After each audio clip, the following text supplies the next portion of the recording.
Welcome to పూరా local. రాష్ట్రంలో ఉష్ణోగ్రతలు రోజు రోజుకి పెరిగిపోతున్నాయి. ఇప్పటికే పలు జిల్లాల్లో రాత్రి వేళల్లో చలి పంజా విసురుతున్న పగటిపూట ఎండలు దంచి కొడుతున్నాయి. మార్చి నెల కూడా రాకుండానే ఉక్కపోతతో జనం అల్లాడిపోతున్నారు. రాబోయే వారం రోజులు ఎండ తీవ్రత మరింత పెరిగే అవకాశం ఉందని నగర ప్రాంతీయ వాతావరణ కేంద్రం ప్రకటించింది.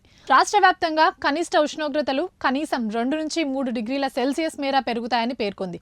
హైదరాబాద్లో రానున్న వారం రోజుల్లో కనిష్ట గరిష్ట ఉష్ణోగ్రతలు 19 నుంచి 34 డిగ్రీల సెల్సియస్గా ఉండవచ్చని ప్రాంతీయ వాతావరణ కేంద్రం వెల్లడించింది. మరోపక్క ఎండల తీవ్రతకు తోడు రాష్ట్రంలో విద్యుత్ డిమాండ్ కూడా భారీగా పెరిగిపోయింది.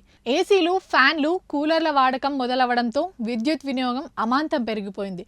గృహ వినియోగంతో పాటు వ్యవసాయ వినియోగం కూడా అధికమవడంతో విద్యుత్ డిమాండ్ గరిష్ట స్థాయికి చేరుకుంది. విద్యుత్ డిమాండ్లో గ్రేటర్ హైదరాబాద్ వాటా అధికంగా ఉన్నట్లు తెలుస్తుంది.